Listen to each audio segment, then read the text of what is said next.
आज भी जब मैं उस दिन को याद करता हूं तो मेरी रूह कांप उठती है। समझ नहीं आता कि जो भी मैंने देखा क्या वो सच था या फिर कोई भ्रम। क्या आप भूत प्रेत पर विश्वास रखते हैं? अगर 10 साल पहले यही सवाल आप मुझसे करते तो मेरा जवाब ना होता। मगर उस रात मैं अपने एक दोस्त की शादी को अटेंड करने गांव जा रहा था।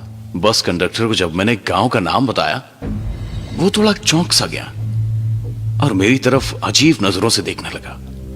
उसने मुझसे कहा कि यह गाड़ी उस रास्ते नहीं जाती क्योंकि बारिश की वजह से वो रास्ता बंद हो चुका है और अगले स्टॉप पर उतर के मुझे पैदल जाना पड़ेगा।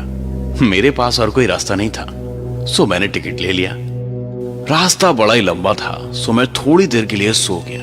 लगभग रात के 10 बजे गाड़ी उस स्टॉप पर पहुंची और मैं बस से उतरने लगा, लेकिन तभी बस कंडक्टर ने मुझे रोका। वो मुझे वहां पर ना उतरने की विनती करने लगा। उसके कहे अनुसार वो रास्ता बड़ा ही निर्जन था,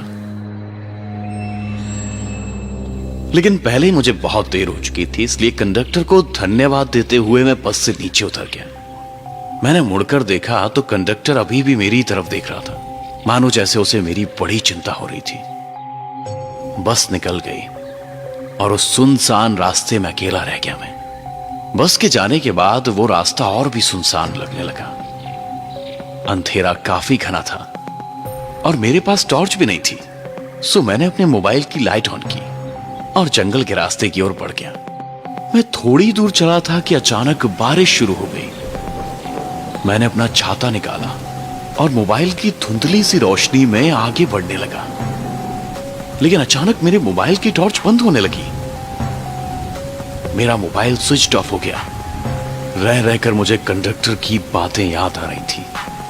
मैं अपने आप को कोसने लगा, काश मैंने उसकी बात मान ली होती, लेकिन अब मेरे पास कोई चारा नहीं था। मैंने हिम्मत बांधी और आगे बढ़ने लगा। तभी किसी लड़की की आवाज मेरे कानों पर आई। क्या आप गांव की तरफ जा रहे हैं? वो लड़की बहुत ही सुंदर थी। उसके बाजू में एक बूढ़ा सा आदमी हाथ में लालटेन लिए हुए खड़ा था। मैंने उसकी आंखों में देखा और मैं एकदम सहम सा गया। उसकी आंखें मुझे बड़ी अजीब ढंग से घूर रही थी। चलो बाबूजी, साथ में चलते हैं। बिना कुछ कहे मैं उनके साथ चलने लगा। मुझे एक बात बड़ी अजीब लगी। इतनी बारिश हो रही थी लेकिन उनके पास छाता नहीं था। उस बूढ़े आदमी ने अपने पूरे बदन पर एक कंबल लपेट लिया था और वो लड़की तो बारिश में पूरी भीग चुकी थी। मैंने उसकी तरफ देखा। सच में वो बहुत ही सुंदर थी। जी आप चाहे तो मेरा छाता ले लीजिए। मैंने उस लड़की से गुजारिश की। जी नहीं, उसकी कोई जरूरत नहीं। और इतना कहकर वो मेरे पास आई और मेरे साथ एक ही छाते में चलने लगी। सच कहिए तो मुझे ये रात बड़ी अच्छी लगी थी, लेकिन जैसे ही छाता पकड़ने के लिए उसने मेरे हाथों को छुआ, मैं चौंक गया। क्या हुआ? उसने मुझसे पूछा। जी जी, वो आपके हाथ बहुत ही ठंडे थे। लड़की मुस्कुराई। जी हाँ, वो आज बारिश बहुत ज्यादा है ना, शायद इसलिए। उस खूबसूरत लड़की के साथ एक ही छाते में चलते हुए मैं रोमांचित हो रहा था। अब गांव नजदीक आ गया था। मुझे दूर से घरों में जलते टिमटिमाते हुए दियों की रोशनी नजर आ रही थी। मैं उस रास्ते से आगे बढ़ा, लेकिन मैंने देखा कि वो लड़की और वो बूढ़ा आदमी एकदम से रुक गए। क्या हुआ? आप रुके क्यों? मैंने उनसे पूछा। आप गांव में नहीं आने वाले? जी हम गांव नहीं आते, हमारा लॉज है यहाँ पर। कभी वक्त मिले तो आइएगा जरूर। उस लड़की के हाथों में छाता देके मैं आगे बढ़ा। अचानक मुझे याद आया कि मैंने उस लड़की का नाम तो पूछा ही नहीं। अपने आप को कोसता हुआ मैं पीछे मुड़ा और मेरे पांव तले जैसे जमीन खिसकी गई। वहां पे कोई भी नहीं था। मैं आंखें फाड़ फाड़ कर देखने की कोशिश करने लगा। अचानक फिर से बिजली कड़की और फिर जो मैंने देखा, मैं आज तक उसे भुला नहीं पाया हूं। उनकी आंखें, उफ, उसमें तो जैसे जान ही नहीं थी, लेकिन फिर भी वो मुझे ही घूर रही थी। चेहरा सफेद, मानो जैसे उनका खून ही सूख चुका हो। वो मेरी तरफ देखकर मुस्कुराई। उसके सारे दांत सड़ गए थे।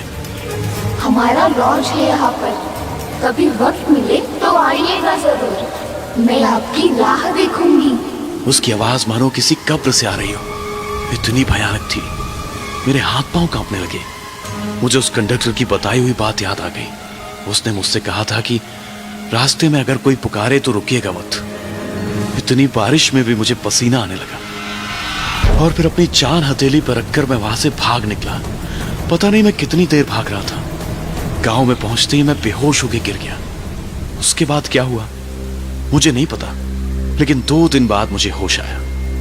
तब मेरे दोस्त ने मुझे बताया कि पिछले 2 दिन से मुझे तेज बुखार था और मैं अपनी बेहोशी में अजीब अजीब बातें बड़बड़ा रहा था। मैंने अपने दोस्त को उस रात क्या हुआ वो सब बात बताई, जिसे सुनकर मेरा दोस्त भी घबरा गया। उसने मुझसे उस गांव में घटी हुई एक हकीकत बताई, जिसे सुनकर मेरे रोंगटे खड़े हो गए। वो कहानी कुछ इस प्रकार थी।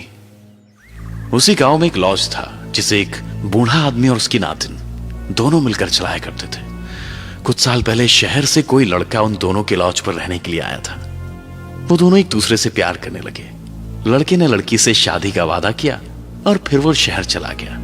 वो लड़की उसके लौटने की इंतजार की राह देखने लगी, मगर वो लड़का लौट कर कभी नहीं आया। गांव के लोग अब उस लड़की का मजाक उड़ाने लगे, उसे तंग करने लगे। उनका लॉज बंद हो गया। वो बूढ़ा आदमी और लड़की दोनों ही अब अकेले पड़ गए। लड़की का हाल तो बहुत ही बुरा था। वो अब पागलों जैसे बर्ताव करने लगी थी। उस बूढ़े से अपनी नातिन का यह हाल बर्दाश्त नहीं हुआ। एक रात को दोनों जंगल की तरफ निकल पड़े और एक पेड़ से लटककर उन दोनों ने आत्महत्या कर ली। उस तूफानी रात में मैं जिस लड़की और उस बूढ़े आदमी से मिला, ये वही लोग थे। आज भी जब मुझे वो तूफानी रात याद आती है तो मैं चैन से नहीं सो पाता। अब आप ही बताइए, उस रात जो भी मैंने देखा या फिर महसूस किया, वो सच था या फिर मेरा भ्रम? आपको क्या लगता है, क्या भूत प्रेत सच में होते हैं?